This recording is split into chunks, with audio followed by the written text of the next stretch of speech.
2024-25 ఆర్థిక సంవత్సరంలో మొదటి 5 నెలల్లో అంటే ప్రభుత్వం మద్య దుకాణాల ద్వారానే లిక్కర్ అమ్మకాలు ఉన్నప్పుడు రాష్ట్ర ఎక్సైజ్ డిపార్ట్మెంట్ ఆదాయం 6,782 కోట్లు. ఆ పాయింట్ 00 ఏదో నేను పక్కన పెడుతున్నాను. ఈ గవర్నమెంట్ ఇదే ఉంది.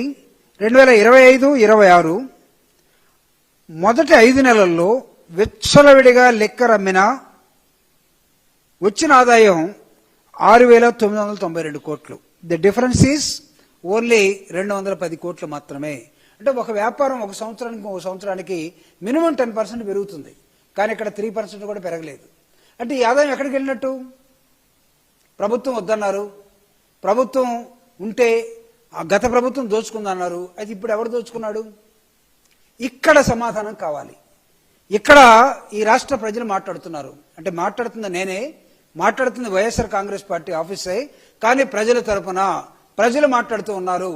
ప్రతి 3 బాటిల్లో మీరు తయారు చేసి అమ్మే ప్రతి 3 బాటిల్లో ఒక బాటిల్ స్పూరియస్ లిక్కర్, దాన్ని ఏమంటాం? కల్తీ మద్యం. ప్రతి 3 బాటిల్లో ఒకటి కల్తీ మద్యం. ఈ 3 ఏళ్ళు చూపిస్తున్నాను నేను. మీరు పొరపాటున ఈ 3 ఎక్కడుందో తెలియదు కల్తీ మద్యం. కొన్నాడు అవుట్, తాగాడు అవుట్. ఎక్కడి నుంచి దొరుకుతున్నాయి ఇవన్నీ? విచిత్రం. దాన్ని తయారు చేసే కంపెనీ మేము తయారు చేసాం ప్రభుత్వం తరఫున, ప్రభుత్వంలో ఉన్నటువంటి వాళ్ళు. మేమంటే ప్రభుత్వం ఇక్కడ, ఈ ప్రభుత్వం కూటమి. సత్యసాయి జిల్లాలో ఇటీవల బయటపడినటువంటి ఒక దుర్మార్గమైనటువంటి ఘటన నేను మీ ముందుకు తీసుకొస్తున్నాను. నకిలీ మద్యం మాఫియా. వీళ్ళు ఒక మండలంలో ఉన్నటువంటి ఒక దాబాని ఒక కుటీర పరిశ్రమగా మార్చేసి, చంద్రబాబు నాయుడు గారు పరిశ్రమలు తెస్తాం, దావోస్ వెళ్ళాం, సింగపూర్ వెళ్ళాం, మన ఊళ్ళల్లో పాత సామాన్లు కొంటాం అని ఒక సైకిల్ తిరుగుతూ ఉంటుంది. ఆ సైకిల్కి ఒకదానికి గాలి ఉండదు. ముసలాన్ని నెడతా ఉంటాడు, అరవలేడు, గంట కొడతాడు. గంట లేకపోతే టేప్ రికార్డు ఒకటి పెట్టేసాడు ఈ మధ్యకాలంలో.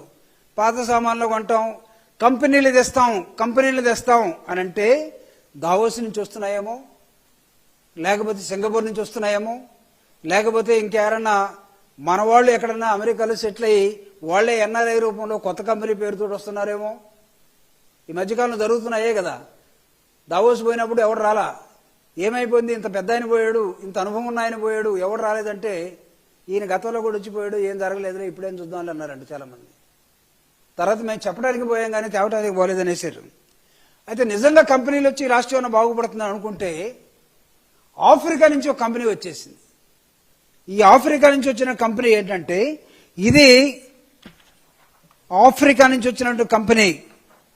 ఆఫ్రికాలో అత్యంత ఈ కల్తీ మద్యం వ్యాపారంలో అగ్రగణ్యులుగా ఉండి ఆఫ్రికాలో ఉన్న కంట్రీస్ మొత్తంలో ఈ కల్తీ మద్యం అమ్మినటువంటి వ్యాపారస్తులు తెలుగుదేశం పార్టీ కూటమి ప్రభుత్వంలోకి రాకముందే మాట్లాడుకొని వీళ్ళు అక్కడక్కడ దీని తయారీ సెంటర్ని తయారు చేసి పెట్టారట. ఎంఎస్ఎంఈ ప్రభుత్వంలో ఎంఎస్ఎంఈ గ్రూపులు విన్నాం, medium and small micro area entrepreneurs. ఇది ఒక కుటీర పరిశ్రమగా తయారైంది. దీనికి కూడా సబ్సిడీ ఇస్తున్నారేమో, 40% సబ్సిడీ. ఎక్కడున్నాడు జనార్దన్ రావు గారు? ఆయన ఆఫ్రికాలో తయారు చేసి అమ్మేవాడట.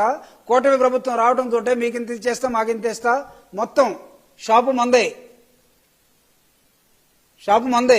దాని పక్కన బిల్డ్ షాపు మందే, అమ్మేవాడు మనోడే.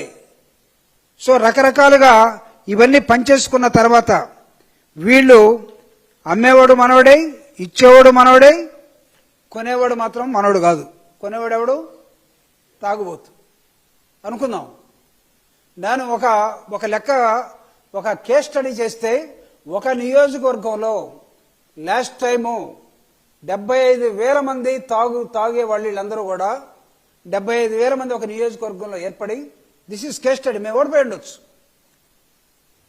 ఈ కేస్ స్టడీలో తేలింది ఏంటంటే, జగన్మోహన్ రెడ్డి గారి పరిపాలనలో కల్తీ మద్యం అమ్మారు, దానికి కొంతమంది చనిపోయారని వీళ్ళందరూ కూడా బాకాలు పెట్టి ఊస్తే, కొంతమంది నమ్మినటువంటి వాళ్ళు చనిపోయింది ఎవడని ఆర్టీఐ ప్రకారం అడిగితే ఎక్కడ లెక్కలు రావట్లేదు.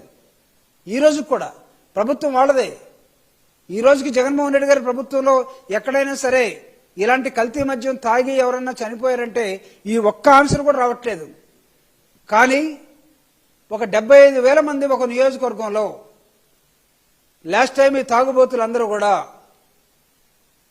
ఈసారికి చంద్రబాబు నాయుడు గారు 99 రూపాయలకే క్వాలిటీ మద్యం ఇస్తానన్నాడు. ఆయన ఏం చెప్పలే, మద్యం నేను ఇవ్వను, ఆపేస్తాను, ఇది ఆరోగ్యాలు చెడిపోతాయి, చనిపోతారు, కుటుంబాలు ఇబ్బంది పడతాయి, తల్లిదండ్రులు లేకపోతే పిల్లలు బాధపడతారు, అవన్నీ ఏం చెప్పలే చంద్రబాబు నాయుడు గారు కానీ పవన్ కళ్యాణ్ గారు కానీ బీజేపీ వాళ్ళు కానీ. వాళ్ళు ఏం చెప్పారంటే మేము ఏ మద్యం అది క్వాలిటీ లిక్కర్ అట, క్వాలిటీ మద్యం. క్వాలిటీ లిక్కర్ అంటే ఇప్పుడు అడుగుతా ఉన్నాం, దీన్ని ఎక్సైజ్ డిపార్ట్మెంట్ వాళ్ళు పట్టుకున్నారు ఈరోజు. ఇది క్వాలిటీ లిక్కర్ కాదు, ఇది కల్తీ లిక్కర్ అని తేల్చారు వాళ్ళు.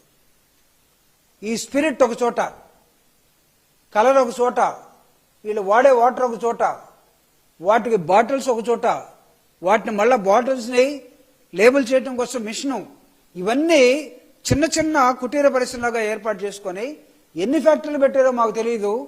If excise department really working for the people, మేము మిమ్మల్ని అప్రిషియేట్ చేస్తున్నాం. ఏ చెరువు అది? అనంతపూర్ దగ్గర అక్కడ ఉన్నటువంటి నిన్న దొరికినటువంటి మొలకల చెరువు, సత్యసాయి జిల్లాలో. ఇలాంటి చెరువులు ఇంకెక్కడ ఉన్నాయో చూడండి ఈ రాష్ట్రంలో. దాని స్టాక్ ఎక్స్చేంజ్ స్టాక్ రూము ఇక్కడ తేలిందట. ఎక్కడ? ఇబ్రహీంపట్నంలో. అక్కడ తెలుగుదేశం పార్టీ నాయకులు, ఇక్కడ తెలుగుదేశం పార్టీ నాయకులే. ఇక్కడ మొత్తం ఆ స్టాక్